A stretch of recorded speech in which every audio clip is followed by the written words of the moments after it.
See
map supplier.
I'll be on video, okay?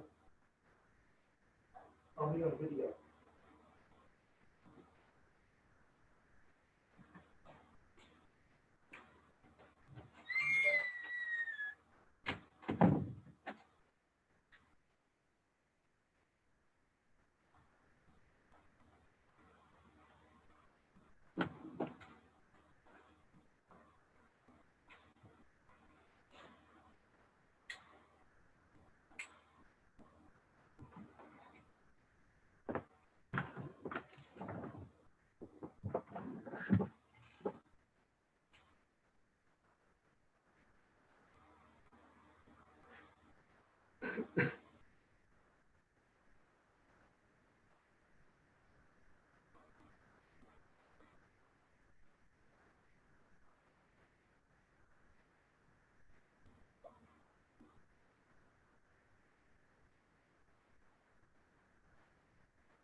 Hey,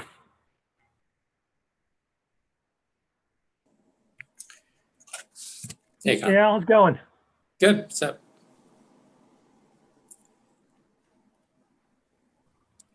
Hey, Al, how's it going? Good. How you doing?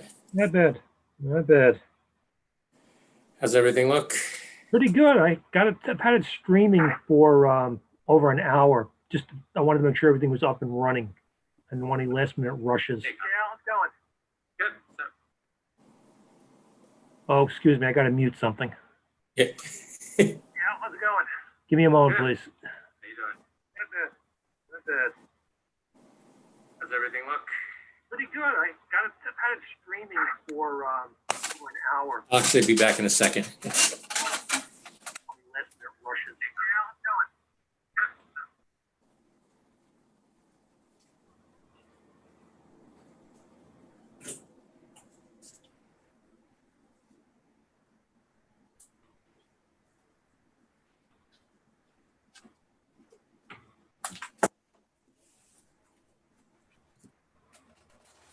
Okay.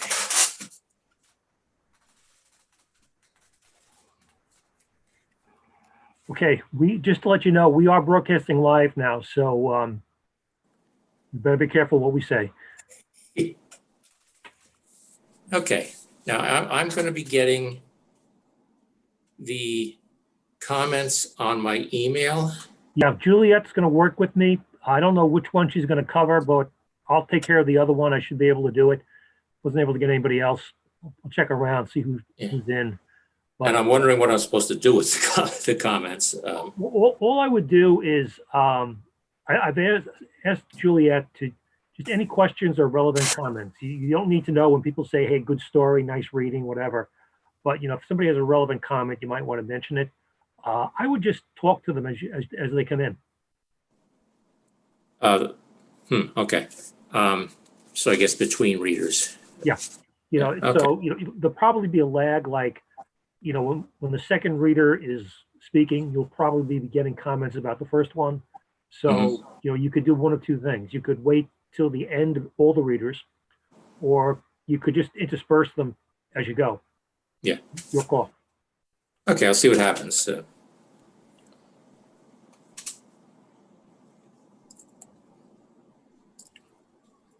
Excuse me.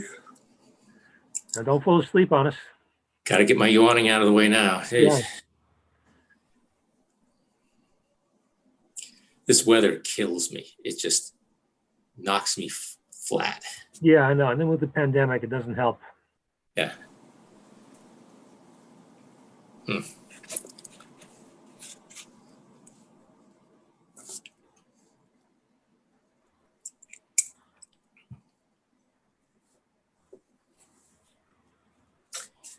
Also, I'm going to be trying to add captions during the course of the meeting on YouTube with the bookshops.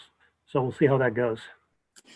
And I see those links on the screen behind you. Yeah, the only thing is it's just an image. You can't click on them, but they got the bookstore name and they got the route. So I just had it up there before we started the event, so people would see something and give a little promo to those shops. So are there going to be links or no? I'm going to put them into the captions. Into the captions, okay. On YouTube. Yeah. I'll be doing that live. Okay. And then later, I can add a card to the YouTube with them as well at the end, but I'll have to wait till the show to be over. Mm-hmm.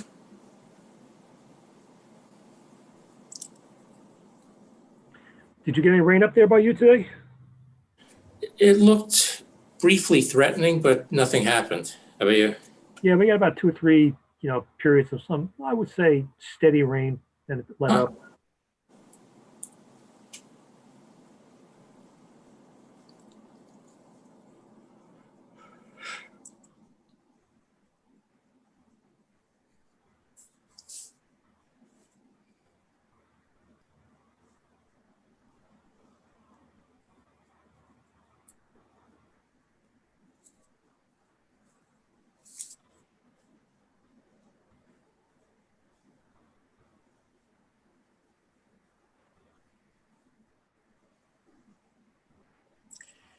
you want to take a bow again, or I don't think that I need to. I mean, it's a smaller group now.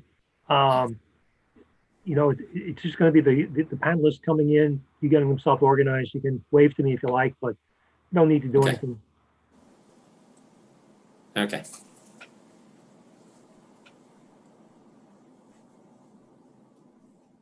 a matter of fact, once things get going, I just may shut my camera off so this is all that people will see.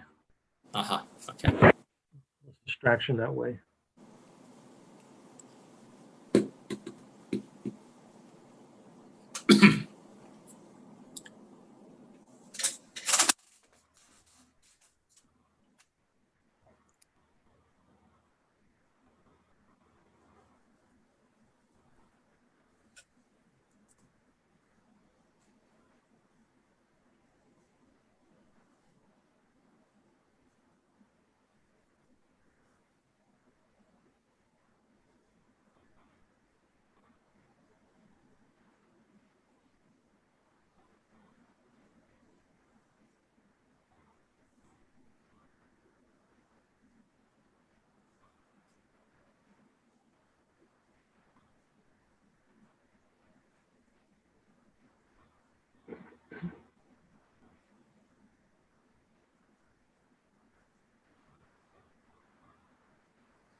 Okay, Juliet will be sending you comments for YouTube. I'll be taking a look on the Facebook for you. Okay.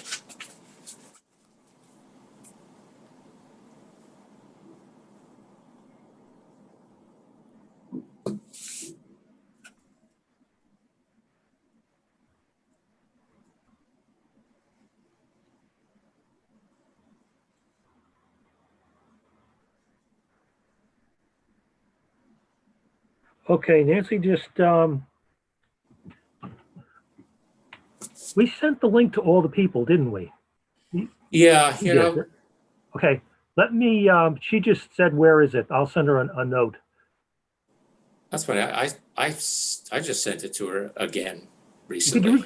you resend it, please, if you got it handy? Well, I sent her my registration information. But yeah, and she should use that to. All she has to do is use that to sign in. If she doesn't do it with name, yeah, she registered already. I saw her name there. Okay, give me a second. Yeah.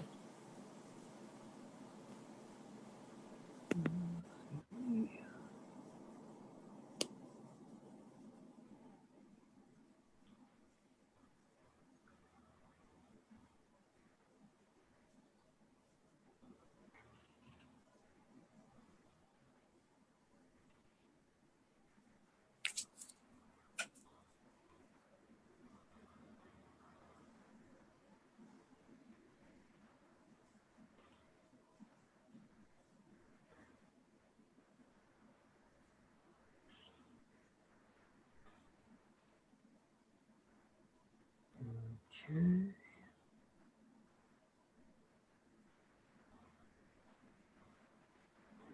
All right.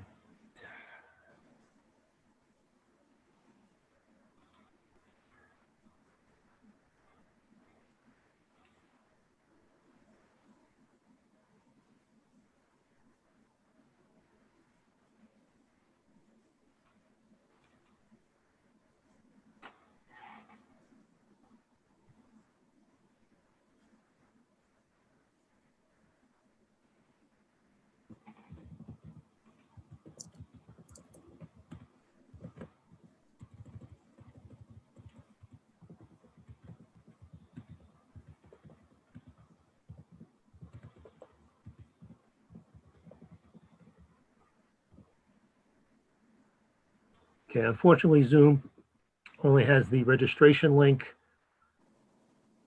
Let me send it to her again.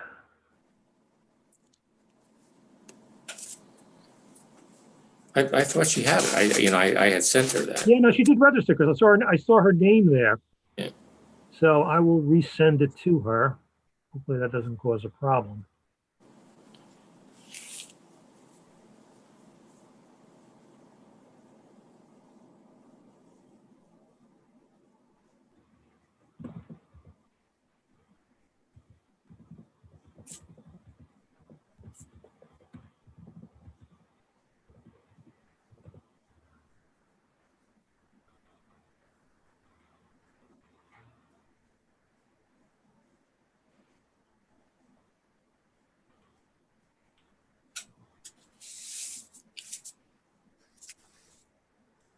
All right, I sent her the registration link again if she needs to.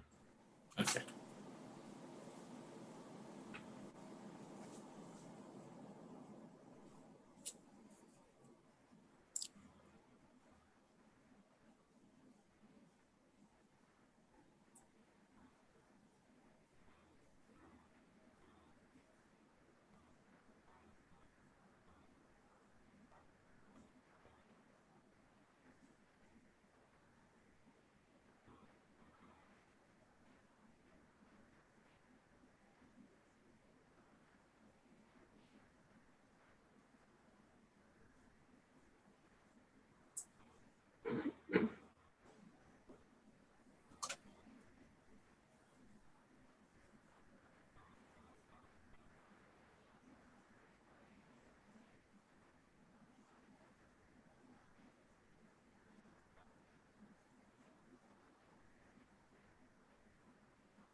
Sorry.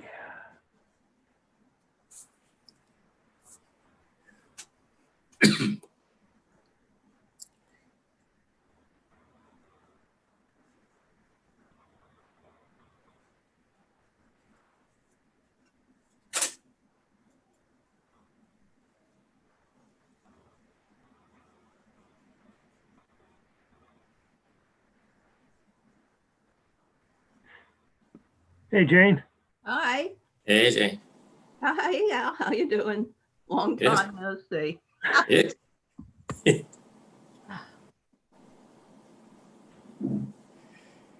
Con said we're broadcasting live, so we have to Behave. be discreet. Behave. Darn it. Darn it. We have to Discretion, behave. the key word. I do have a question. Shoot. Are the old videos on YouTube when I was eating dinner and sweating like a pig going to come down? No, I'll go back and clean out that stuff. Later. Okay.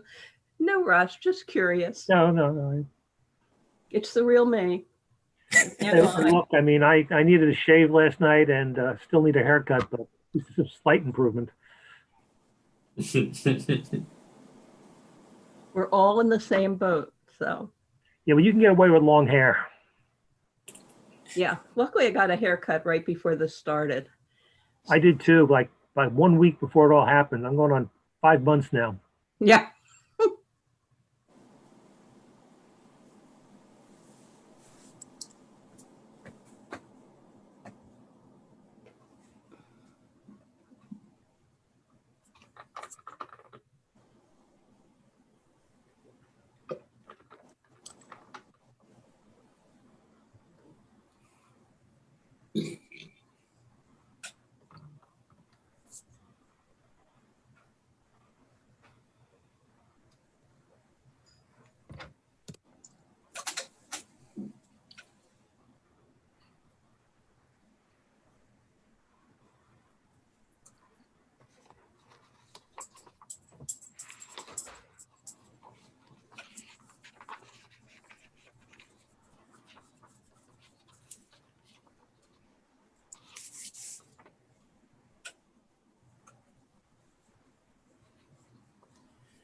It's one of the many things I hate about summer. I just itch all the time.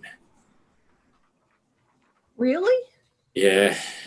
I've been doing that too, so I feel relieved I'm not the only one. And it's really hot here, so. Yeah. I think this Albert Tucker who's joining us is Nancy. Oh, Oh, that makes sense. Use your link. Yeah. So we may have clones of you tonight, Al. Can there be two of me? We're going to find out in a moment.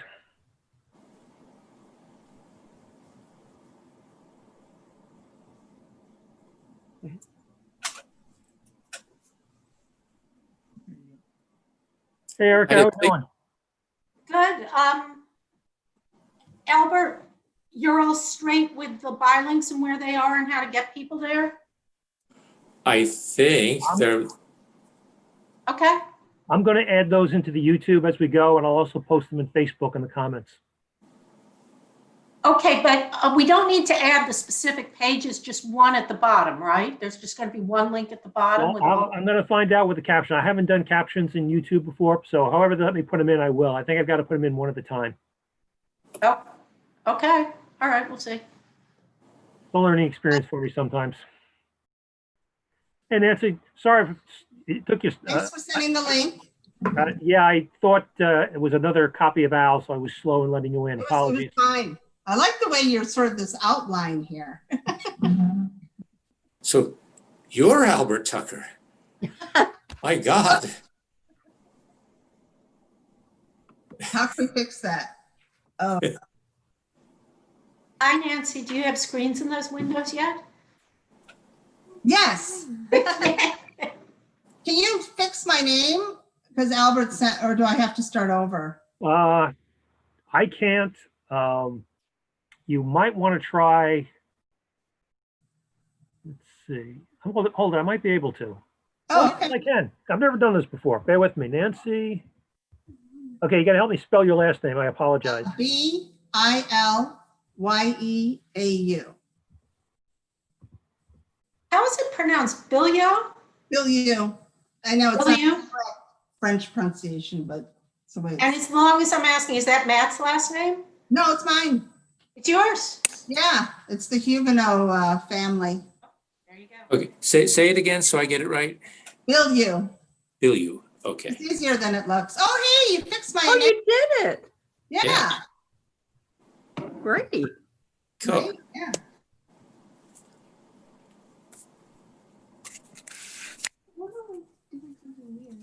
No, I think it's okay. No, it's doing something. It like keeps going in and out. Like the cursor's moving on its own. Erica, you remind me of Alistair Horn sitting there.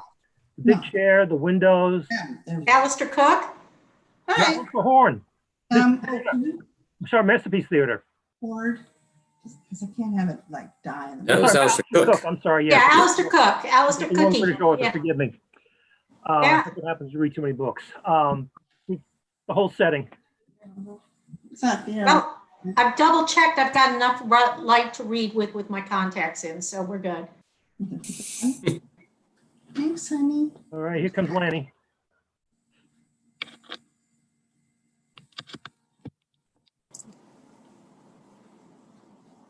No, which is funny. See, I'm telling you, something's it's broken. Here's Jeff. Yeah. Oh, there. Just need you to stay. We'll go pee now and then come back. Is Okay. it working? Yeah, but just in case when it starts. Yeah, there's something wrong with the computer. It's broken. No, it's not wrong. It's just Zoom. Do you go pee? Okay. All right. My daughter is my Zoom consultant.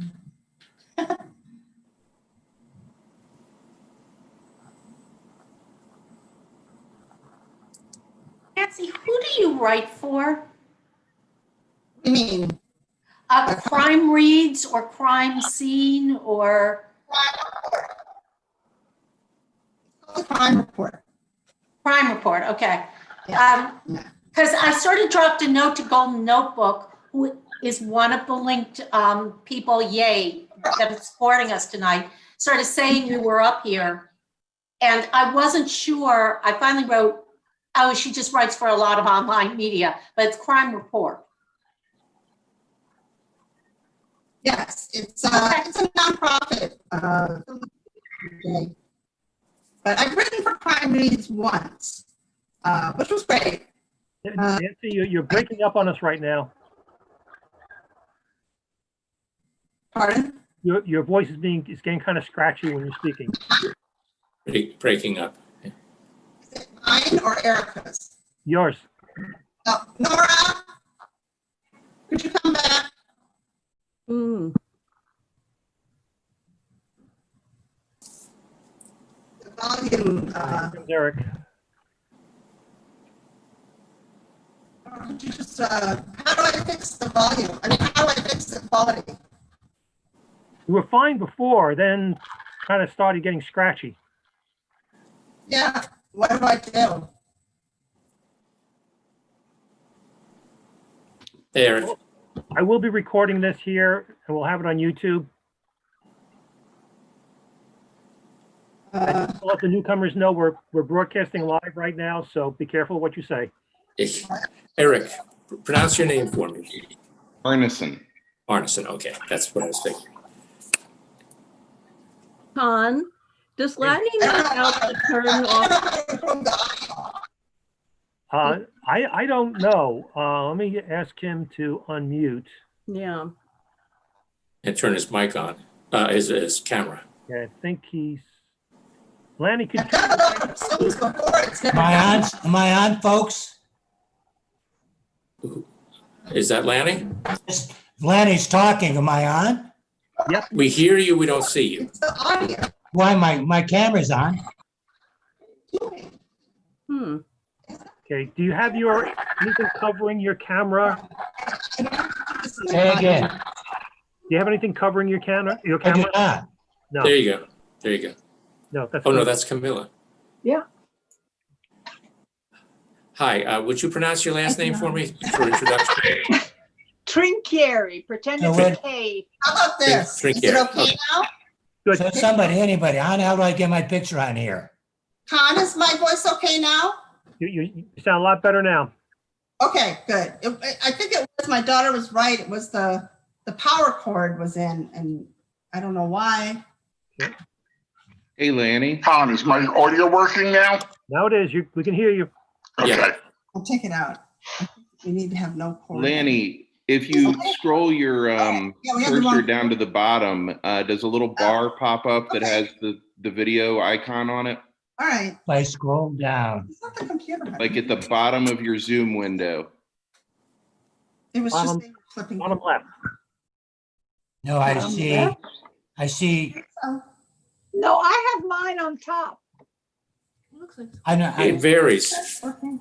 Okay. I'm Okay. not saying that.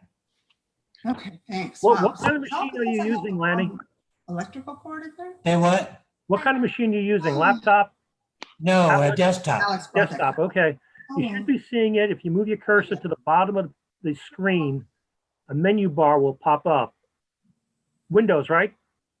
Right. Okay. No, the do I look all right? only box I see is leave. Yeah, it should be a little closer. I got reactions, record, share screen. Okay, if you're seeing share screen, somewhere on that line should be a camera, and there's probably a red line through. Maybe more I'm up there. Oh, centered. I see. It says host disabled participant screen sharing. Yeah, don't worry about screen sharing. So I click on share screen, Lighting's okay. Yeah. Okay. I guess that's okay. I got participants 9, Light out there. chat, share screen, record, So reactions, leave. Help somebody. Is there an icon with a diagonal red slash through it? An icon with diagonal red slant. Yes, there is. It says Click start that. video. Start Click video. on that. There you go. There you are. So, Am I welcome. here? There you are. Where the hell am I? You're somewhere in the metaverse. Oh, man. I- Yeah, like I hate this shit, I gotta tell you. You don't have to leave it. You want to be part of You this? don't knock it. I make a living out of this. Oh. Oh, No, go because I can't have to. All right, but you can see me now though, right? Okay, come back. okay. I think we got everybody now, Al. No, Suzanne No. Chazen is Okay. missing. Sorry. Lanny, pronounce your last name for me. Larcenese. Larsenese. Okay, thank you. Okay, folks, I'm just going to step out for a moment of the room here to take a look at the other screens to make sure everything's okay. I'll be back. Okay, Okay. thank you.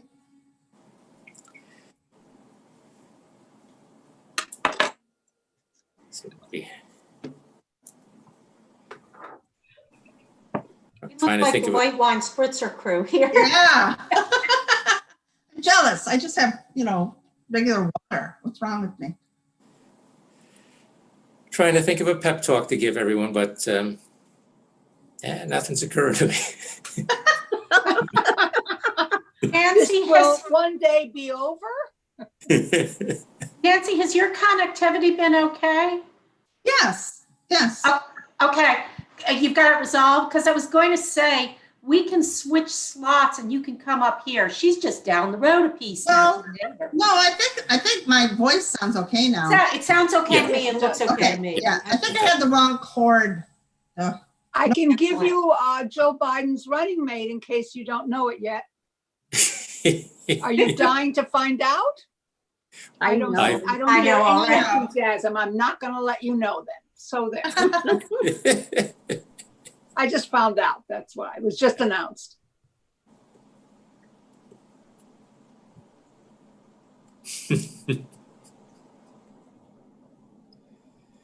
I wonder if Suzanne is trying to get in. Let me just check my email. Where is she on the list? Number She three? is number 3, yeah. Oh, so she should be on. Yeah. I Well, thought maybe so we- she was going to wait. We can juggle it. It's no problem. But let me see what I got here. Al is so cool. So anything Oh. is possible. Who went on? There you are. The real Albert. I thought that was another Albert coming in. Oh,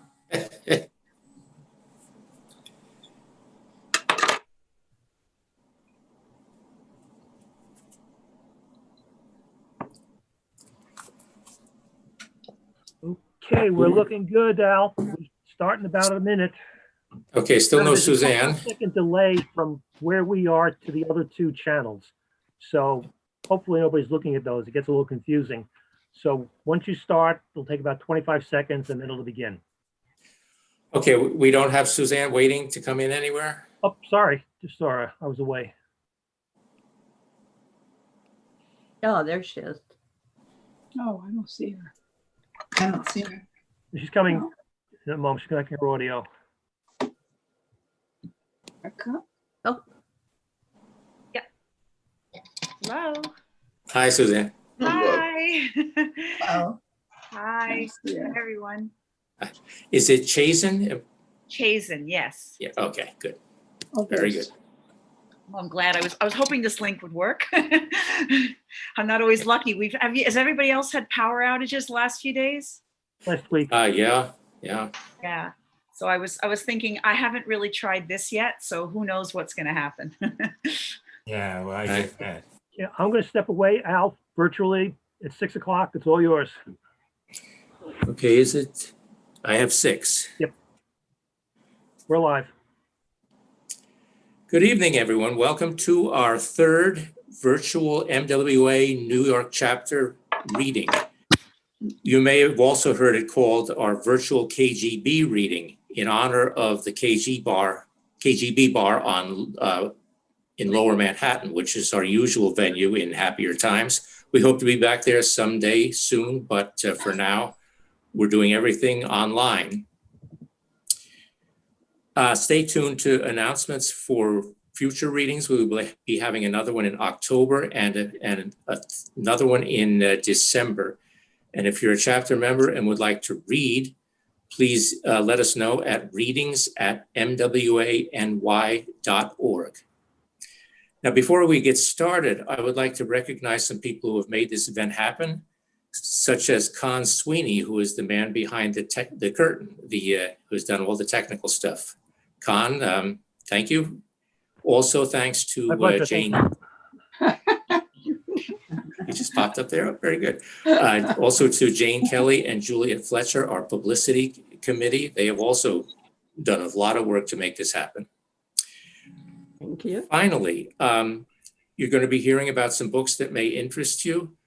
If you do, we urge you, cajole you, plead with you to patronize some independent bookstores who have supported us greatly in the past. I'm referring to Cloak and Dagger, Hockessin Bookshelf, and the Golden Notebook. Links to those bookstores will be appearing shortly. Okay, let's have our first reader. Eric Arneson writes crime fiction. His stories have appeared in Otto Penzler's Quick Crimes, Mary Higgins Clark Mystery Magazine, Needle, Grift, Shotgun Honey, Out of the Gutter Online, Beat to a Pulp, Near to the Knuckle, and more. The Murder of Ernest Trapnell, published by Mary Higgins Clark Mystery Magazine in the fall of 1998, won the Mary Higgins Clark Mystery Magazine Short Story Contest and was nominated for a Derringer Award by the Short Mystery Fiction Society. Eric's most recent title for Simon & Schuster, How to Host a Game Night, calls on his expertise as a lifelong tabletop game enthusiast who has written hundreds of articles about games for such publications as The Spruce, Knucklebones, Counter, and The Opinionated Gamers. Eric, take it away. Thank you so much. This is terrific. Thank you, everybody, for joining us. Thank you, everybody who put this together. When I was writing How to Host a Game Night, which is about tabletop games, I thought, you know what? Somebody should write a really dark noir book called How to Host a Game Night, but that'll be for somebody other than me. This story is called Dairy of Destruction, and it's from my short story collection, The Throes of Crime. See that cow? Officer Angus Buford had been daydreaming about Florida State football and was befuddled by Police Chief Earl Rayner's comment.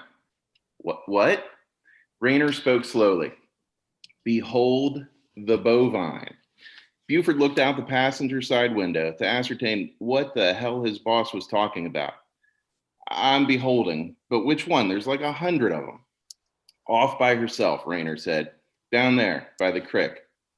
Buford shrugged. It's a normal cow. Normal? Hell no, she wants to kill me. Rayner continued the police cruiser's steady southerly course on Ham Pond Road outside Sneads, Florida, across the Apalachicola River from Chattahoochee. Buford had spent more than enough hours with Rayner to know the man had no sense of humor, so he scrutinized the black and white Holstein as she sipped water from a tiny tributary. You sure that's the one? When a cow wants to extinguish your life, son, you know it. They're not subtle. Buford had trouble sleeping that night, his mind on the cow. Rayner was a lot of things, few of them pleasant, but crazy he was not. About 3 o'clock, Buford gave up on shut-eye. If there was a chance that someone or something wanted to kill his boss, he had to look into it. The driveway gravel crackled under the tires of Buford's lime green 1975 Ford Ranchero as he turned into Harry Halstead's farm. A white sign at the open metal gate declared it to be a dairy of distinction. Buford parked next to Halstead's pickup and noted that the farmhouse was dark, not even the air conditioner running despite the oppressive heat and humidity. He grabbed his flashlight from the glove box, confirmed that his personal handgun was holstered on his belt, and walked to the barn. Inside, the cows were laying on the hay, asleep. Buford stepped between them, searching for the one Rayner had identified earlier. Halfway through the barn, he found her. Reflexively, he unbuttoned his holster and rested his hand on the grip of his pistol. The cow lifted her head and faced him. Buford stared into her eyes like he would any suspect, and after some 15 seconds, thought he caught a flicker of malicious intent. Moo, said the cow. Moo. Was there a V on the end of that? Buford realized it was impossible, but he couldn't help believing he'd heard it. Move. There, again. You telling me to move? Buford asked the cow, thinking, why the hell am I talking to a cow? The cow stood quickly, surprising Buford with her agility. With no hesitation, every other cow in the barn, had to be more than 200, did likewise. The cows moved with the singular purpose and focused discipline of an ant colony, surrounding Buford and steering him to the end of the barn that led into the adjoining field. Stop, Buford said, packed too tightly between two Holsteins to draw his weapon. Freeze! Still thinking, why am I talking to the cows? He considered falling to the floor and trying to crawl out, but fear of being trampled by 1,000 bovine hooves kept him upright. Once they had forced him into the field, the cows separated from Buford. Other animals milled about, horses, sheep, goats, chickens, llamas, ducks, and pigs. Buford, vaguely cognizant of the fact that all these animals being in the same field was odd, stood face to face with the cow that wanted Rayner dead. He drew his pistol and pointed it between the Holstein's eyes. I don't know if you can understand me, he said, and I sure as hell don't know what's going on, but... Now at that moment, a goat, and this was unseen by Buford, but nonetheless a spectacular display of interspecies cooperation. A goat got a running start and jumped onto the back of his sheep. The goat launched himself, rounded horns first, into the area between Buford's shoulder blades. Buford dropped his gun and crumpled to his knees, which is when a second goat rammed his head. Buford regained consciousness as the sun was rising. He was instantly and terrifyingly aware that he couldn't move his arms or legs, seeing as how both were buried in heavy mud at the edge of the field near the driveway. Only thing he could do was turn his neck, and barely. A skinny white cat, stood on the roof of Buford's ranchero, and God help him, Buford would have sworn he heard the cat say, "The revolution has begun."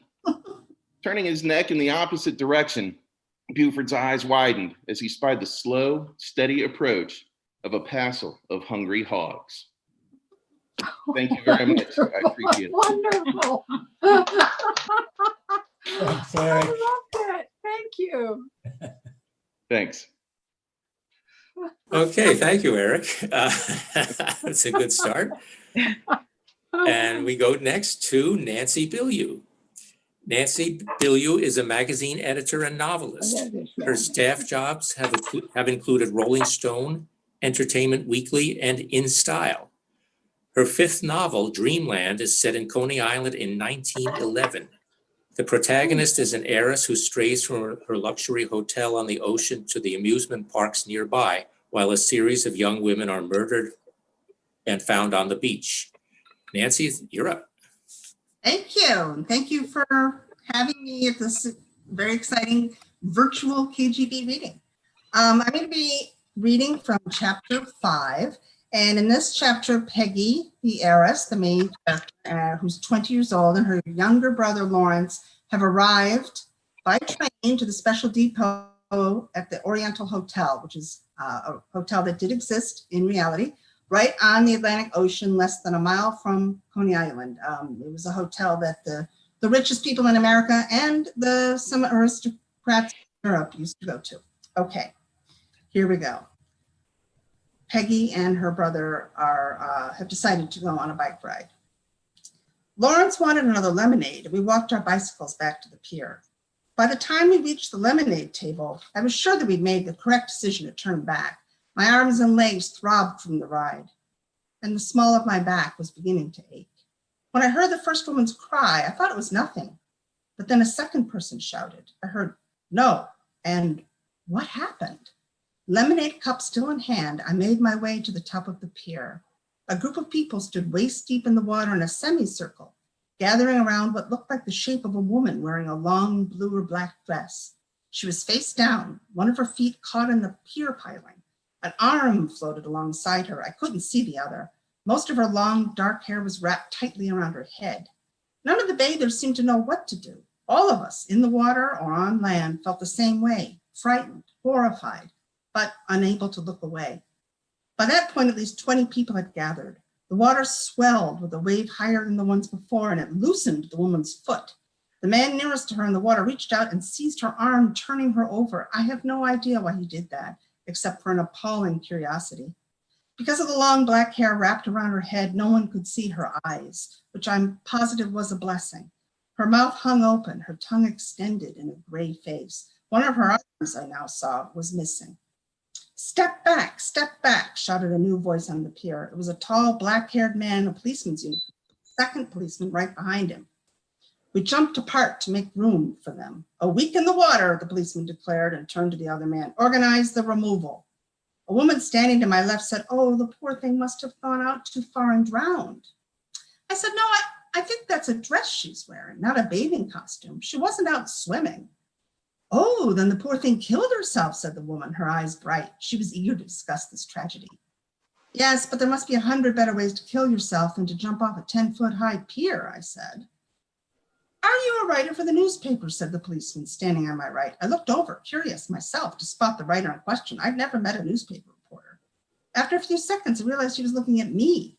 Despite the heat, the policeman wore a long, dark blue coat fastened to his throat with 2 rows of gold buttons running up and down and a shiny gold badge with the words "Brooklyn Police" engraved. His skin was olive, his eyes dark with thick eyebrows. "Of course not," I said, feeling self-conscious. "But you sound like you got all the answers," he said. His rudeness made me step back, still clutching my lemonade tight. I wasn't used to anyone talking to me like that. My mouth opened to issue a retort when 2 things happened. The policeman turned away from me, and Lawrence tugged on my sleeve. "Let's go, Peggy, please," my 15-year-old brother said. For the first time since I glimpsed the woman's body in the water, I remembered Lawrence's existence. His reaction startled me. He'd lost his color. He was clearly distraught. "Yes, of course," I said, placing my hand on his shoulder. "Are you all right?" Lawrence turned away, bent over, coughing. He waved me off, and after a moment, he straightened without being sick. "I can ride," he gasped. "Let's get out of here." We pedaled quickly without speaking. I don't think either of us had ever seen a dead body before. When our father died, he was rapidly recovered. The burial was quick and dignified. This was so different. How this woman's life ended, I had no way of knowing. Clearly, her body had endured a horrible degradation in the water. Lawrence had said on our train ride here, "That girl in the water was a year younger than you are now." Of course, that was father's mistress. And that girl survived, the only one on the boat who did. Everyone else died. I used to wonder what Father thought in those last seconds after the ships smashed into each other and everything was chaos and fire. Mercifully, those thoughts had stilled in my mind, but now the old horrors stirred. It was no wonder the sight of the dead girl today had devastated Lawrence. The question was, why hadn't it done the same to me? Okay. Thank you. Thanks, Nancy. That sounds good. Oh yeah, here's one. Greenland. Okay. Who's next? Okay. Next up, Suzanne Chazen is the award-winning author of 2 suspense series. Her first, The Fourth Angel, Flashover, and Fireplay, stars Georgia Skian, a scrappy female fire investigator for the New York City Fire Department. Suzanne's second mystery series stars Jimmy Vega, a flawed but deeply humane cop navigating the veiled world of the undocumented in upstate New York. Suzanne, you're on. Hi, everyone. Thanks for having me. And it's really exciting to hear all your work. I'm looking forward to reading the whole book. That's really great. I just wanted to show, first of all, this is the book I'm going to be reading from. It's Voice with No Echo. It's the 5th book in the series. And it continues with the saga of Jimmy Vega. And I'm going to start with chapter 1. So let me begin. Chapter 1. The building looked like a ski lodge with its sharp angled roof lines, skylights, and red cedar siding. Only the lettering above the main doors gave its more sacred purpose away. One word spelled out in both English and Hebrew, sanctuary. The last time Jimmy Vega stepped through these doors, it was for his daughter's bat mitzvah. Joy, who couldn't speak more than a few sentences in Spanish, stood at the bima and read Hebrew from the Torah. Words Vega, a Bronx-born Puerto Rican, didn't know and couldn't pronounce. The rabbi praised her. His ex-wife beamed. His ex-in-laws cried. He hadn't been back in 6 years. He was here for something much simpler on this crisp spring evening, to give his girlfriend's elderly neighbor a ride home from services. Vega found Max Zimmerman leaning on a 3-pronged cane in the lobby, just outside the sanctuary hall with its cavernous 4-story cupola. Zimmerman was still wearing his black felt kippah and deep in conversation with 3 middle-aged men, none of whom looked as robust as the old man. At 89, Zimmerman still had broad shoulders, a full head of silver hair, and penetrating eyes behind black framed glasses.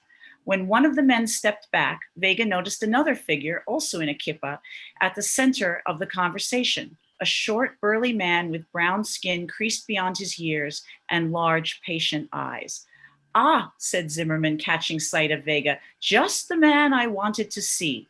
Zimmerman beckoned Vega over. His words, like his gestures, carried an exaggerated air to them, no doubt a holdover from having to pick up English after a childhood of speaking Yiddish and Polish. Zimmerman introduced Vega to the other men. "Detective Vega is a county police officer. He understands the law better than any of us. Also, he's dating Adele Figueroa, the head of La Casa, so he understands the other side too." All the men's eyes turned to Vega. Vega felt the heat rise in his cheeks. Just because he was dating the founder and executive director of the largest immigrant outreach center in the county, didn't mean he necessarily agreed with everything La Casa did. He loved Adele, not necessarily her politics. "What do you need help with?" asked Vega, anxious to move the conversation away from his personal life. Zimmerman pointed a bony finger in the direction of the front doors. "I was just telling Rabbi Goldberg and my friends on the board here that we call our hall of worship a mikdash, a sanctuary. What good is having the word above our doors if we don't live its meaning?" "Sanctuary from what?" asked Vega. "Mr. Zimmerman made a plea tonight for us to offer sanctuary to our handyman here," said the rabbi. He was the youngest of the Jewish men in the group, with a baby face beneath his close-cropped black beard and the wide, eager eyes of a Boy Scout behind wire-rimmed glasses. Vega had a sense the synagogue had recently hired him. This was his first congregation, and he was far more comfortable with scripture than the messiness of human interaction. "I don't understand," said Vega, turning to the desperate-looking man in the center. "Do you have an order of removal against you?" Several voices all spoke at once. Everyone, it seemed, but the man in the middle. The rabbi patted the air. "We were given 1 mouth and 2 ears so we could listen twice as much as we speak." No one paid any attention to the rabbi's words. Vega wondered if that happened often. Where is synagogue, said the heavy-set man with bald, sweaty head covered by a kippah. I'm all for trying to help get Edgar legal help. Legal help? Zimmerman cut him off. Did legal help save my family during the Holocaust? This isn't the Holocaust, Max, said a tall man with a droopy mustache and silver hair that stood up on his head like he was channeling Albert Einstein. You, of all people, should not be comparing this to the Holocaust. What exactly is the problem? Asked Vega. Edgar Aviles has worked for Beth Shalom for over a decade, said the rabbi. He got temporary legal status soon after he came here from El Salvador 18 years ago when an earthquake devastated his country. Last year, the US government took it away. Why? Asked Vega. Apparently, the federal government is doing away with the program for all Salvadorans, said Goldberg. They've done the same to other groups, Haitians, Sudanese, Nicaraguans. Vega turned to Aviles. He was sure the rabbi and others meant well, but he wanted the man to answer for himself. Aviles couldn't get a word in edgewise with this group. Have you hired a lawyer? Vega asked the man. Maybe tried to appeal the decision? Yes, said Aviles. I thought my lawyer was still appealing. Edgar's 5-year-old son Noah has leukemia, said the rabbi. His wife Maria has lupus and can no longer work full-time. We thought he was a good candidate for an exception to the new rulings. Then a few days ago, Edgar got a letter ordering him to self-deport immediately or face arrest. Edgar, said Zimmerman, can you please show Detective Vega the letter you received? You can trust him. It's all right. Aviles slowly unfolded an envelope from the pocket of his suit jacket and handed it to Vega. Vega noticed that the handyman seemed more formally dressed than any of the others in the group.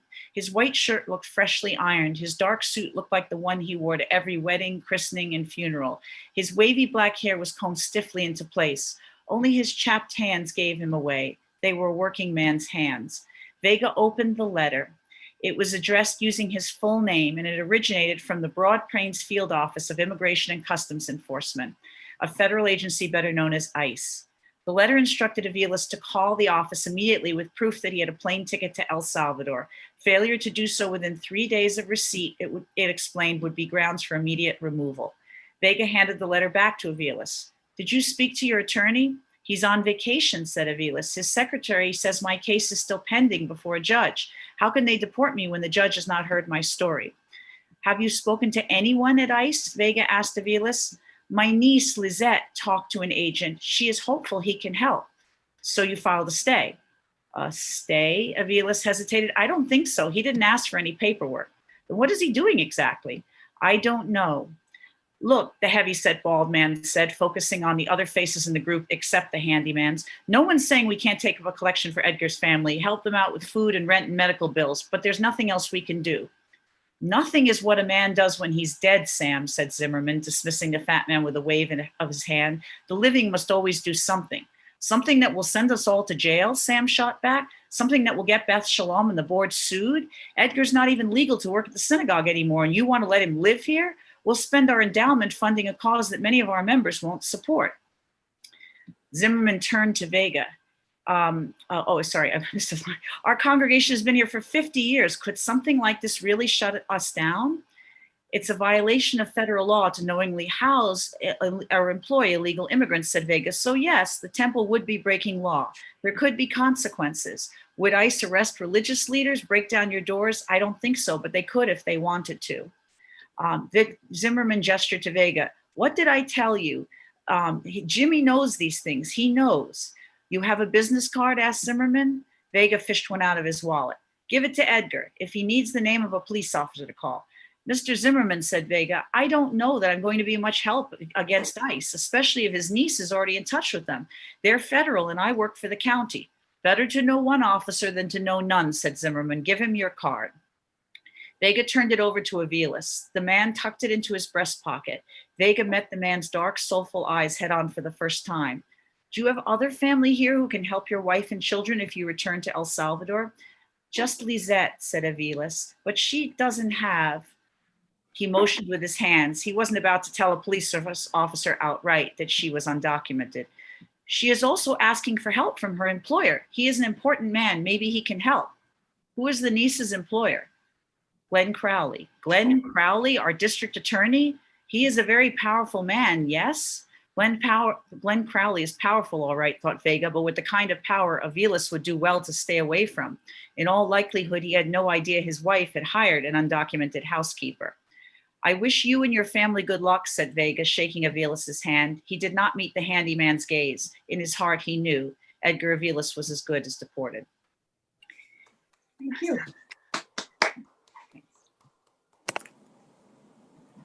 Thanks, Suzanne. Okay. Next up is Jane Kelly.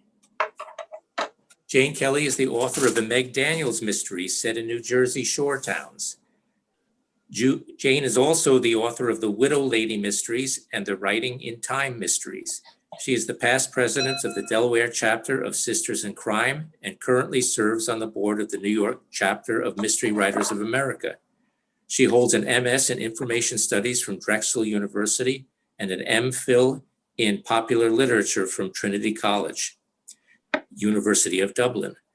Her fifth Meg Daniels mystery, Greetings from Ventnor City, was released in January 2020. Jane. Thank you, and thank you for having me. Tonight, my books are a little lighter. I'm going to read a story I wrote. It's called Kindness. What was the nicest compliment anyone ever paid you? She seemed shocked by the question. Why are you asking me that? I just thought since we were, two girls spending time together, we should get to know each other. And that question has become one of my favorite icebreakers. Why would I want to get to know you? I'm always interested in the people I meet. It's part of being human. I'll go first. I plopped a chair like the one I had tied her to in front of Mrs. Boyd. Just recently, my third grade teacher and I found each other on Facebook. Do you use Facebook? Most middle-aged people did. Her eyes were big circles, opened so wide her skin stretched thin to the point I worried it might tear. Women in this type of neighborhood seemed to try all the cosmetic techniques, so maybe Botox was having an impact. Maybe not. A lot of people's eyes get that way when they are terrified. Mrs. Boyd didn't answer, but she did nod. Anyway, Miss Christine remembered me after 30 years. And you know why? Mrs. Boyd shook her head, dislodging a tear that ran down her cheek. I really didn't like to see her suffer that way. Maybe my story would calm her. She said that I was smart, of course, but she said I was unusually kind. She said that most kids that age, maybe 8, were not capable of such kindness. She said I was a special little girl. Isn't that nice? The woman nodded, but still with the big eyes. I would have thought knowing a kind person was guarding her would have offered comfort, but no. Now what is the nicest compliment anyone ever paid you? It took her almost a minute to reply. I smiled as I waited to look encouraging. Her voice quivered as she spoke. My friends all say that I can keep a secret better than anyone they know. Her tone grew stronger. You tell me something and ask me not to repeat it, and I swear I'd take it to my grave. I felt my smile fade. Did she think I was stupid, that I could not figure out what she was saying? You let me go, you let me live, and I will never identify you. I wanted to let her know I understood her game, but I wasn't playing.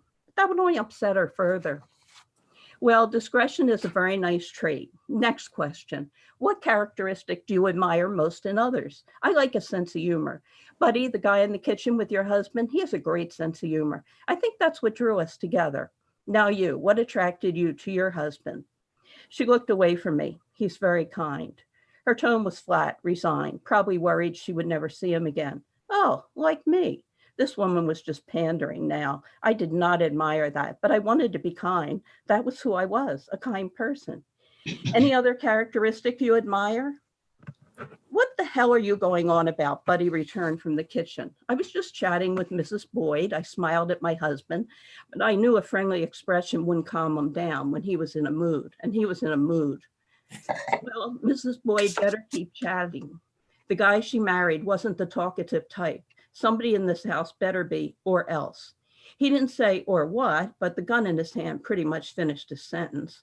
He tucked it in his waistband and strode up to Mrs. Boyd. He bent over and put a hand on each arm of her chair and leaned in until his face was only inches from hers.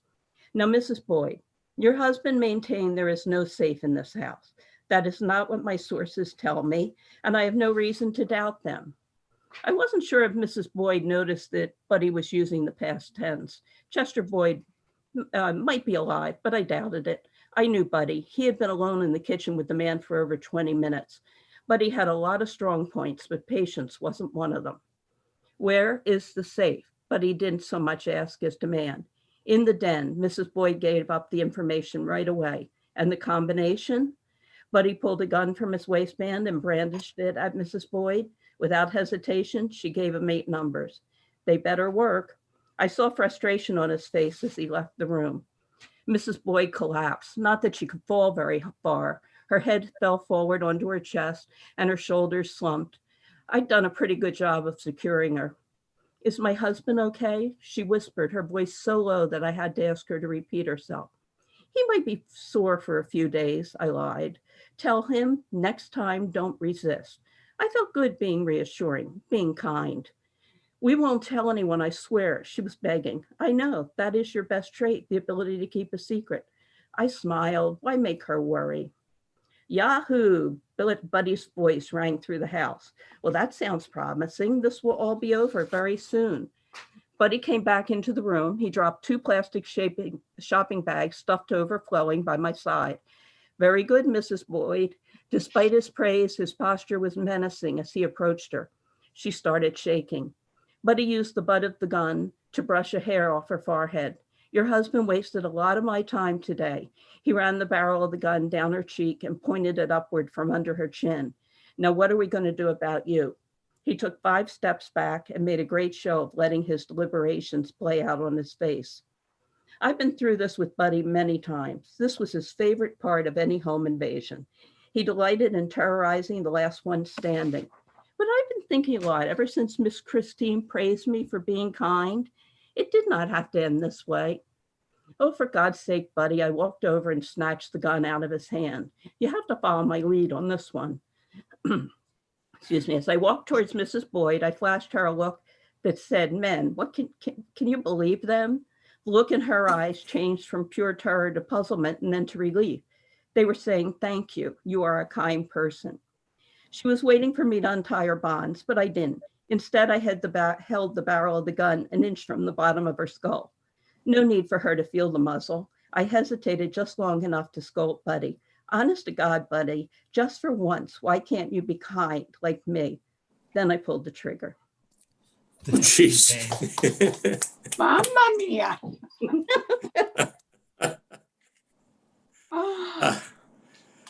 Do we need to continue? Yes, we do, obviously. Thanks, Jane. Now, a recent addition to our list, Lanny Larsenes, has been writing fiction for 8 years following a long career in various iterations of business. His early short works were first prize winners and can be found on his website at lannylarsenes.com. He is also the author of crime novels, I Detest All My Sins and Death in the Family. His current work in progress is Fire in the Belly, a fictionalized version of the 1985 incident in Philadelphia in which the police dropped a bomb on a cult's row house, killing 12 and burning 62 row houses to the ground. He expects publication of Fire in the Belly in 2021. Lanny is active in the Philadelphia and Mid-Atlantic writing communities, as well as a member of Mystery Writers of America, Sisters in Crime, and other writers' organizations. He is also the developer of Crime Writers Caravan, currently under construction, designed to match a select group of crime writers with presentation opportunities. Lanny. Thank you, sir. Where's my picture? Why do I still see you and not me? I see. Go to gallery view. I see you and I hear you, Lenny. Yeah. You're good to go, Lanny. Wait a minute. You guys see me? Because I don't see me. Yes, Yes, see we you. All right, do. cool. All right.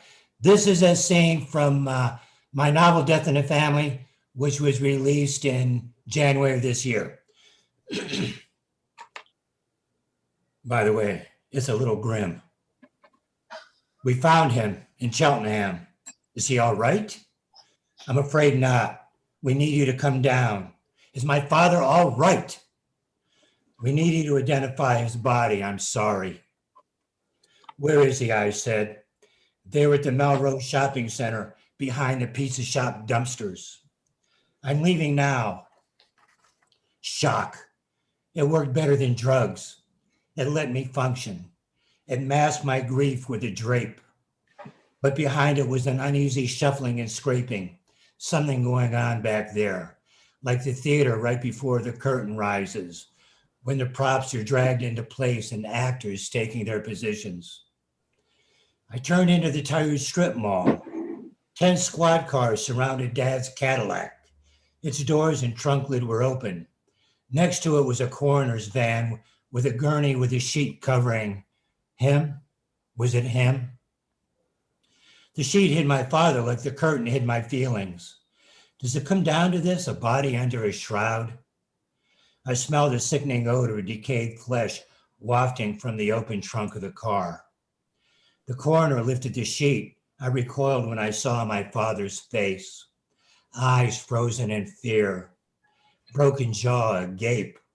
Lipstick painted crudely on his lips like some kind of demonic joker. Ham led me away and said, "You don't want to see the rest." "Tell me," I said. "Believe me, it's better. Tell me, damn you." His hands had been cut off, stuffed into his pockets.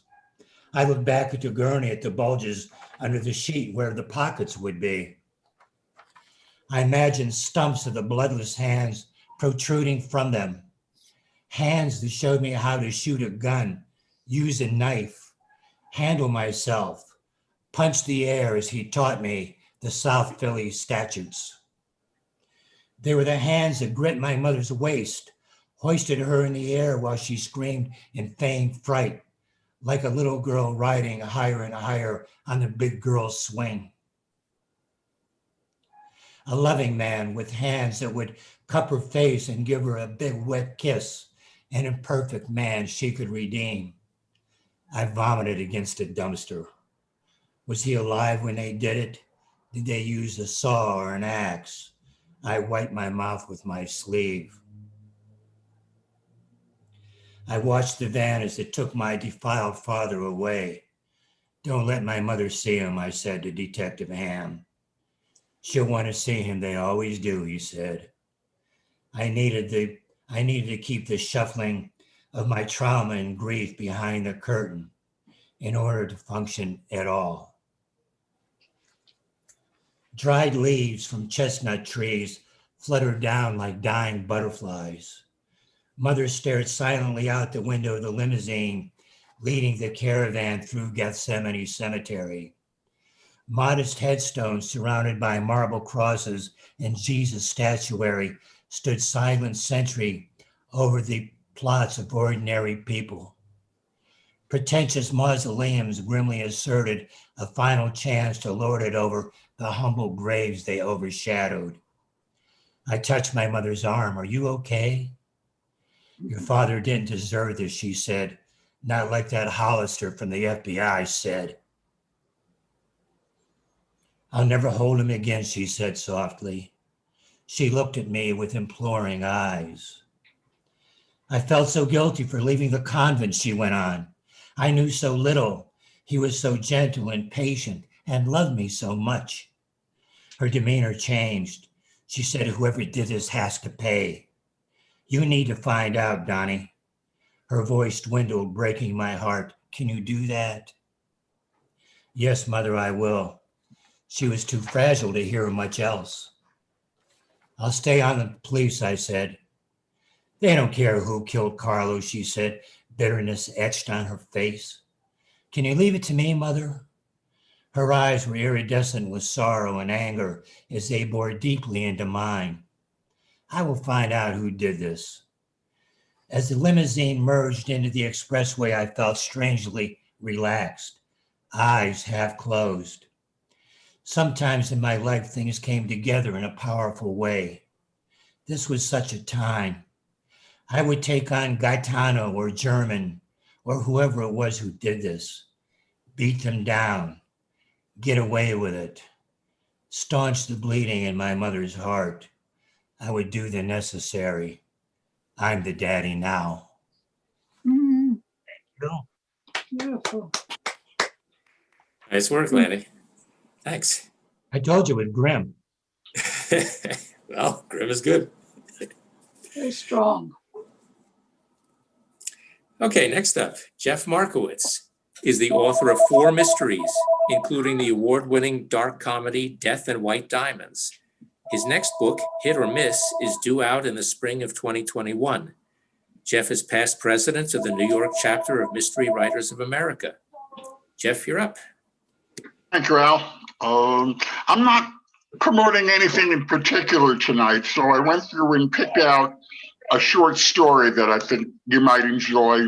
It's called Gilligan Finds a Body. Sit down, the captain yelled as passengers stood up before the boat made land at Fells Point. It promised to be an easy enough job, deckhand on the water taxi. Really not much to do, take a few tickets, stamp a few hands, and make sure the passengers remained seated until the water taxi docked. The captain had been especially emphatic on this last point. It irked the captain, this nearly universal urge to deboard before the transport has come to a stop. You see it happen on airplanes, on trains, on buses. Hell, you even see it on the trams at Disney. I won't have it happen on my water taxi, he insisted. Apparently, I was failing at this most important of duties. Sit down, the captain again yelled.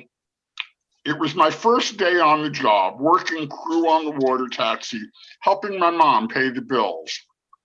I sized up the captain, pegged him in his late 50s, early retirement from, I couldn't decide what he had done before piloting the water taxi, but this was surely the old man's retirement job.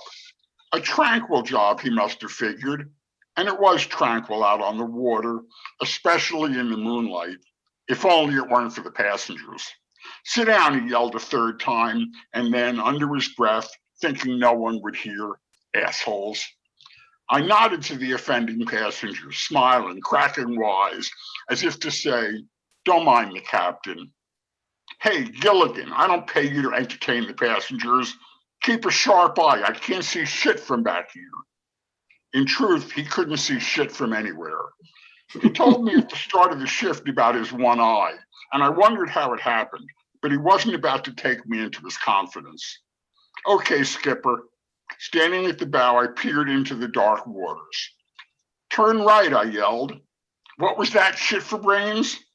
I wasn't comfortable yet with the nautical lingo. Hard to starboard. Skipper pulled on the wheel, slowly turning the cumbersome taxi. What is it? His partner. Excuse me. I peered into the darkness. Just ahead, there's a log floating in the water. We were close enough now I could poke it with a boat hook. Holy crap, it's not a log.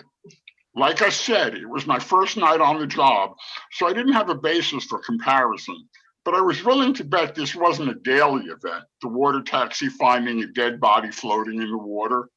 I snagged it with the boat hook, pulling the bloated figure up onto the deck. A dead kid from the neighborhood. Last time I saw him, he'd been trim, cocky. Now he was bloated and gray. I blew chunks over the side of the boat into the water just off Fells Point. By the time Skipper drew us up to the boat dock, a crowd was gathering. Struggling to make their way through the onlookers, I spotted a couple of Baltimore's finest.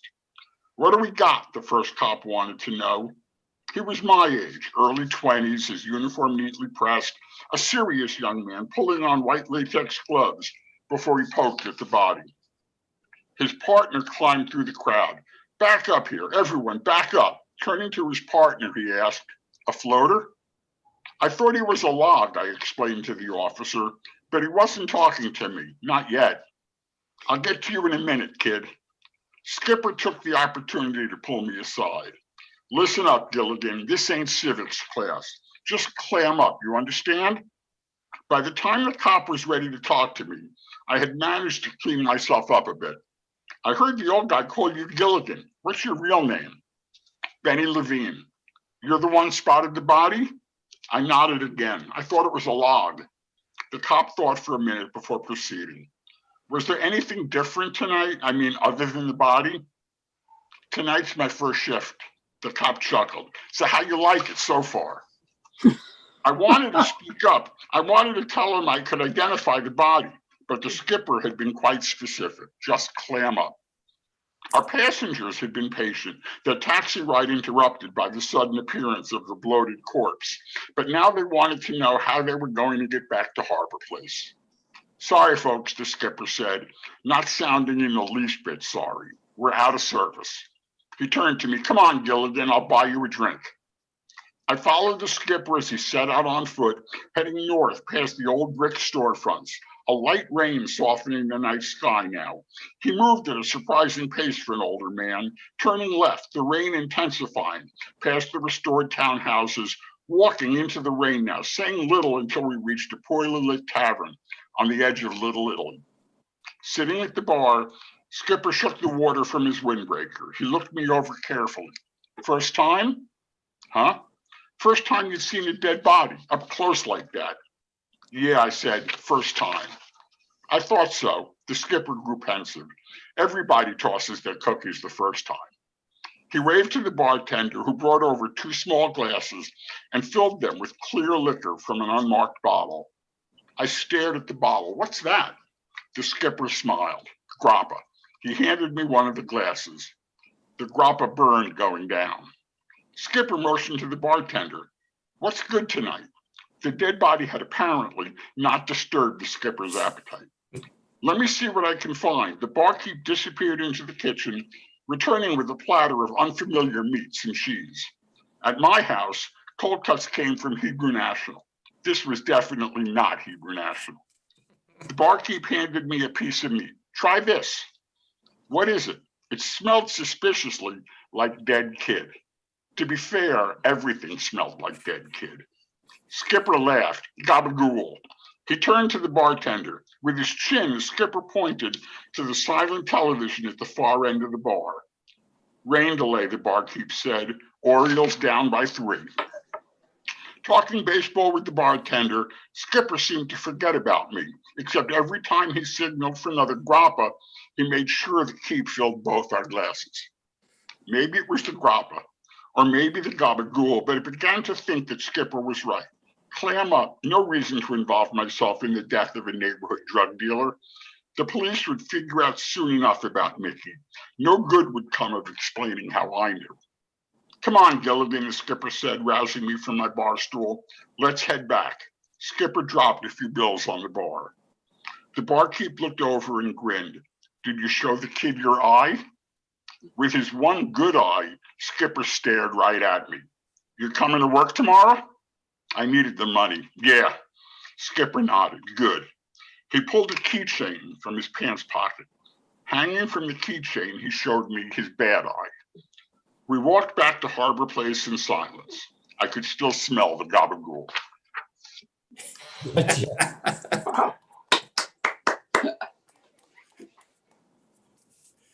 Okay, things are going well here. Next up, Erica Obi is the author of Dazzle Paint, as well as 4 other historical and paranormal novels set in the Hudson Valley, including the award-winning The Curse of the Braddock Brides, which Publishers Weekly called a smoothly unfolding, satisfyingly twisty tale of lurid legends, deadly blackmail, hidden identities, international spycraft, and practical romance. She is also working on a contemporary cozy series featuring a Hudson Valley librarian and her AI sidekick, which could best be described as Knives Out meets Ready Player One. Erica has served on the MWANY board as the chair of the Mentor Program Committee and is the 2020 chapter president. She has also served as the chair of the 2018 Edgar's Best Novel Committee. She holds a PhD in comparative literature and taught college-level classes on fairy tale and fantasy mystery fiction and Arthurian romances before she decided she'd rather be writing the stories herself. But once an academic, always an academic, and she remains a dedicated research junkie both in the depths of dusty archives and out on the hiking trails of the Catskill Mountains. She enjoys posting her explorations on her Of Research and Rabbit Holes blog, as well as on social media. Erica, you're up. Okay, I apologize. For some reason, you got the long bio, not the short one. I apologize to That was everyone. fun. Second of all, our good friend Jerry Lanaz at Cloak and Dagger, and as chapter president, may I just beg you and plead with you one more time, please let's support these indie bookstores. They have all put up online pages featuring our authors from these panels and stuff. These panels, the virtual launches, and we want to keep this going forward in the fall. Please take the time to buy through them. They've gone the extra mile. Let's us do it. Anyway, I promised Jerry that I would give Jeff Markowitz, as former president, a run for his money on the chapeau front. Jerry then told me, well, if I had an eagle feather, he bets I'd win. Well, I could not, Jerry, provide an eagle feather, but my little friend Basil, there's a macaw feather for everybody. So thank you, Jerry. Here's my chapeau. Here is a selection from Watson and Doyle. Again, we have a librarian who publishes, who has programmed an online AI bot that writes murder mysteries. The beginning of this is from a novella that may become a novel called The Problem of the Vanishing Sopranos. The beginning part is a computer printout. I think you'll figure out when it switches to Mary's voice. So, The Problem of the Vanishing Sopranos. Magda von Rosenweg disappeared for the second time in the midst of Visidarte, the opening aria of her comeback concert. It was, the audience agreed, really a bit de trop. A great artist should never repeat her effects. And Magda von Rosenweg had already indulged in what was arguably the most spectacular disappearance in the history of opera, straight from the stage of Prague's Deutsches Opernhaus. Then the audience had been taut with anticipation as Tosca's opening words rang from offstage, Mario, Mario, Mario. But as they rose for the ovation that customarily greeted the diva's entrance, the applause swiftly died into silence. For Magda von Rosenweg never emerged from the wings. Instead, when a frightened stage manager hurried to her dressing room, all he found was a single black orchid laid in front of her lighted makeup mirror. The diva's return was no less mysterious than her disappearance, heralded as it was by an invitation to a private recital, accompanied by one of Magda's signature black orchids. The recital was to be held on Midsummer's Eve at the home of Benedict Hadley, the impresario whose interest in Magda was said to be equally amorous and aesthetic. The invited guests all accepted with alacrity, although there was some speculation about a hoax, for Hadley was known to be a showman. But as they settled into their gilt chairs on the lawns of Hadley Hall, comfortably supplied with flutes of champagne, La Rosenweg did in fact step onto the stage carrying a spray of black orchids, as calmly as if her whereabouts had not been a mystery for the past 7 years. The audience rose to its feet with the first notes of Visidarte, in an ovation so prolonged that the soprano was forced to signal her accompanist to begin again. This time she continued uninterrupted until the aria's climactic accusation against God. Perché, signor? Perché mi ne... Sorry, Al, I know you're writhing right now. Mi remunere così. Al used to sing opera. Why, oh why, Lord, do you reward me like this? The soprano had frozen at the first perché, the black orchids dropping to the stage and her hand drifting toward her throat in terror as the accompanist played on. Then she rushed off stage, followed by an ovation that had endured some 15 minutes before the puzzled guests had subsided beneath the realization that the diva was not returning to the stage. Once again, staff was quietly dispatched to Magda's dressing room, and once again, a search turned up nothing. Nothing, that is, except a single black orchid that lay on the table in the diva's dressing room. And this time the diva had staged her final exit. So the tale faded into the mists of Morgansburg legend, repeated by a few elderly residents who laid claim to having witnessed the diva's disappearance at first hand. As the years passed, the accounts began to vary and develop such fanciful embellishments as a haunted family crypt and the ghostly voice of Magda von Rosenwinkel that presaged tragedy for any who heard it singing. Until at last, there was no longer anyone in Morgansburg who could swear to the fact that fatal music hall had ever taken place, or that a soprano named Magda von Rosenwinkel had ever existed. But all that was due to the innate chivalry and natural discretion of the detective known simply as Sinclair. And now that the lady in question is past caring about her good name, I can finally reveal the shocking truth behind a clear case of sardoodledom. I swiveled away from the text scrolling across my computer screen, considering this latest development in the AI project that had brought me, if not fame and fortune, at least tenure and a quite comfortable income. I was trying to teach a bot named Doyle to write mystery novels. The above was a good example of the progress I was making. The story would begin with a tantalizing flash that Doyle was about to live up to his namesake, only to crash headlong into a roadblock like that last word. It was all well and good up until the sardoodledom, I said. It falls apart there. Sardoodledom is never going to fly. Computers were not supposed to feel emotions, but the offense in Doyle's electronically generated voice was unmistakable. What's wrong with sardoodledom? It's a phrase coined by George Bernard Shaw to describe the ridiculous plots of plays written by Victorien Sardou, the most famous among them, Tosca.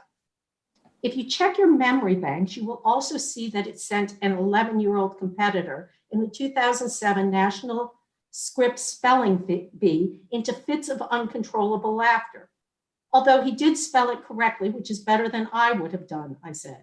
Logically, it should have been spelled with a U, but that's Shaw's problem, not ours. What matters here is that it's a funny word. It cracked up an 11-year-old. So do fart jokes, which means it distracts attention from the entire point of your plot. How so? Would you not call a dramatic soprano disappearing mid-aria in front of an audience full of witnesses a contrived and ridiculous plot? In other words, the term is meant to be self-referential commentary, I asked in dismay. It was one thing to despair of ever teaching a computer to write a decent mystery. It was entirely more appalling to consider the possibility that you had just given birth to a postmodernist.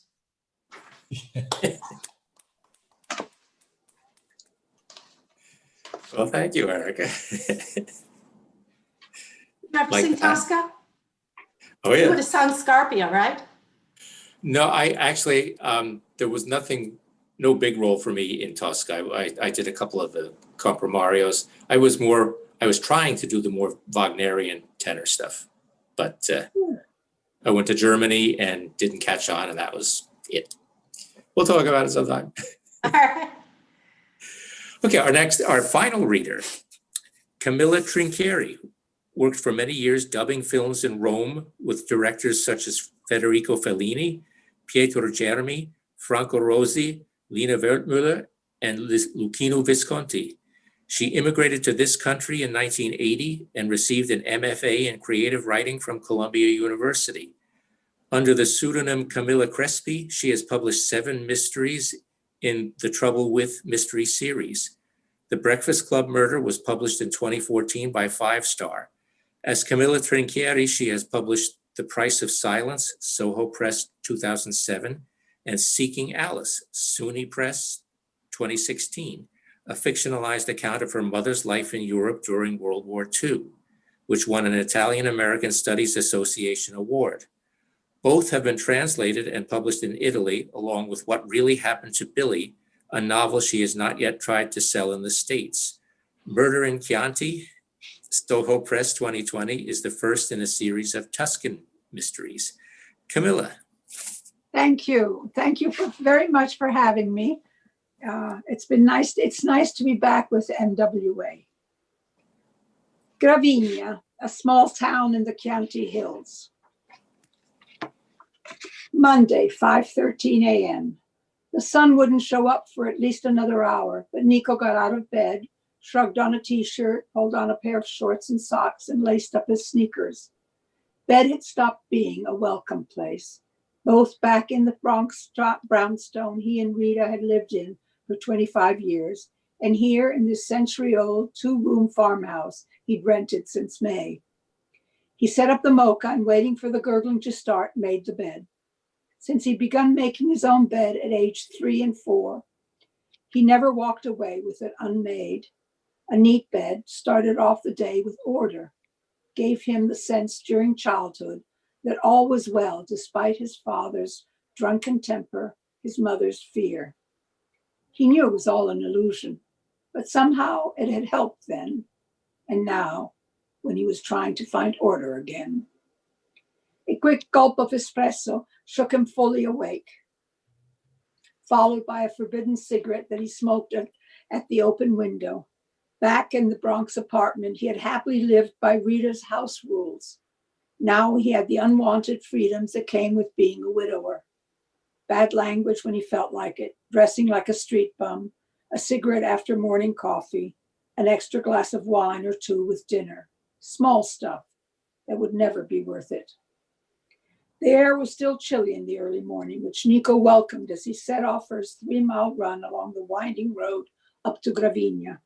It was steep going and dangerous in the pre-dawn light, and even at this hour, cars whizzed past in both directions, their drivers on their way to work. But Nico's morning run was like making the bed, a ritual that made him feel in control of his life, all the more necessary after the loss of his job, followed by Rita's death. When the town appeared perched on its own small hill, Nico stopped to catch his breath and take in the view of Gravina, with its medieval castle walls, its 2 towers, the proud steeple of the Sant'Agnese church. In the meager pre-dawn light, Nico could, with the help of memory, make out the hundreds of neat rows of vines that covered the Conca d'Oro, the golden bowl below the town that had once only grown grain. He had marveled at the sight the first time he had seen it with Rita on their honeymoon. Every 3 or 4 years, whenever they could afford the trip, they'd come back. It had been her childhood hometown. Rita's parents, who had immigrated to New Jersey when she was 6, had come back to die and be buried here. Rita had asked to be buried next to them. He had obeyed, bringing her to her birthplace and immediately heading back. But he no longer had anyone in New York. An only child with parents long gone, ex-work colleagues who shunned him. And he missed Rita. A pink-gray light had begun to scale the surrounding hills. It was time to go back and prepare the tomatoes. Sorry, because I've cut a lot of stuff. Okay.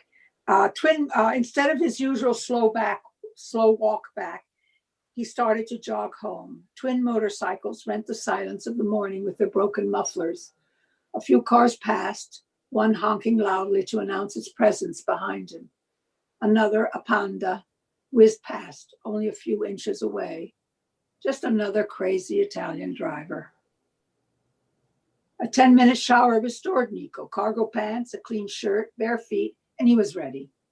The previous night's pickings from the vegetable garden he'd started as soon as he'd signed the lease for this place awaited him in the room that served as both kitchen and living room. 2 baskets of ripe, luscious plum tomatoes. A shot rang out just as Nico was sliding the first tray of tomatoes into the oven. The sharp crack made his arm jerk.